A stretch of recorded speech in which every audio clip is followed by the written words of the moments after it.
So it sounds like we may finally be getting a breakthrough from Sony in having them distribute their software and their exclusive content onto other platforms. So Bloomberg had an interview with Shawn Layden, who is the chairman of Sony's game studios worldwide, and he had this to say about exclusive content. "We must support the PlayStation platform. That is non-negotiable. That said, you will see in the future some titles coming out of my collection of studios which may need to lean into a wider installed base." So really what he's saying is they'll probably be releasing games that are made by Sony Studios on the PC, and who knows, maybe the Nintendo Switch as well. And you may be asking yourself, well, why would they do this? The PlayStation 4 sold amazingly. Looking here at VG charts, it has sold over 98 million units worldwide, and this has it sitting at the 6th best selling console of all time. And above it is the Nintendo Wii at 101 million units. So it will probably pass the Nintendo Wii and move into that 5 spot. And one of the main drivers that the PlayStation 4 has sold so well is because it has such great exclusives. So you have Spider-Man, you have The Last of Us, you have Days Gone, you have the Uncharted series, you have God of War, you have Horizon Zero Dawn. There's just so many. You can keep going and going and going. You even have a big hitter that not a lot of people would think about, but MLB The Show. The only baseball, well, huge baseball game, like AAA baseball game that you can get on a console is on the PlayStation. So why would they even think about distributing things anywhere else? Because they're selling so well and they can just continue to do this and their console will sell. Now, if you've been paying attention to the video game industry, you'll really see that the Xbox One has, and Microsoft in general, has really just completely had a 180-degree turnaround since the first half of the life cycle of that console. Right now, the Xbox One is sitting in 14th spot with over 44 million units sold, but it really doesn't sell in Japan, but it's doing decent in North America as well as in Europe. And one of the big things why the Xbox One didn't sell well is because they have a lack of exclusives, as well as when it first was announced, they had a lot of issues with the DRM and had a really terrible launch. And usually a bad launch can really sink your console into the ground.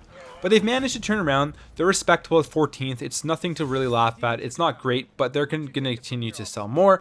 And I mean, they'll probably move closer to the Super Nintendo in sales. And when you think about the Super Nintendo, you think back on that console, think about how much you love that console, sitting in 13th spot of all time sold consoles.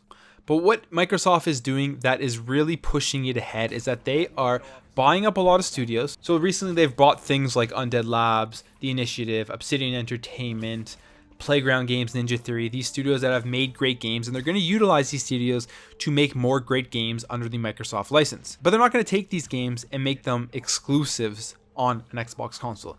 You're most likely going to be able to experience these games on the PC and potentially the Nintendo Switch as well. And it's genius because they know that the money isn't being made in the amount of hardware consoles that they're selling to each home. The money is being made on the amount of software they push and the amount of people that buy those games and the amount of people that spend additional money on the games that they have purchased from a Microsoft studio. They're also really supporting crossplay and allowing you to play with people from other consoles, which is genius because if you're going to select one way to play a game, let's say you don't have a console but you have a PC, you're going to still be purchasing a Microsoft product and you're going to still be playing with people all from different platforms. So there's really no drawback in purchasing these games. And I think Sony is really seeing this. They're seeing the shift in the market and they're realizing that they really need to push their games everywhere. They can't just be holding them only to the PlayStation 4 or the upcoming PlayStation 5. Because honestly, if they do that, I really see a huge shift. Like next generation, I think Microsoft is going to be killing it. They're going to be making so much money with the direction that they're going with Xbox Game Pass because that thing is incredible value, and I think the subscription rate is going to go up majorly, especially if all the games come onto PC. Then they're going to be making probably some great games with these studios, and they're going to be pushing them on PC and the Nintendo Switch, and more people are going to be able to play them. And they're going to have that streaming service with xCloud that you're going to be able to play their games anywhere on any device. Now, Bloomberg originally had this interview because Sony has just purchased Insomniac Games, which is a major acquisition. And this acquisition is the home of some of the best games, some of my favorite games of all time, like the new Spider-Man game that just came out last September and the Ratchet & Clank series, as well as Sunset Overdrive that ironically enough was an Xbox exclusive. Now that may be making its way over to the PlayStation. It is also on PC as well on the Xbox Game Pass PC. But man, for me personally, it's a damn shame that not enough people got to play Spider-Man and it was a PlayStation exclusive. I actually really hated that because it was such a great game. And I think that is a game that everybody should be able to play. And I wish Sony would distribute that eventually onto PC so everyone can experience it. That's just my personal opinion. I mean, obviously for Sony, it was incredible to have that exclusive. Probably sold them so many consoles, especially that really cool looking Spider-Man version. But yeah, I think if we start seeing PlayStation exclusives sold on PC as well, it'll be a huge boost to Sony in sales, and I think it'll just be good for the gaming industry in general.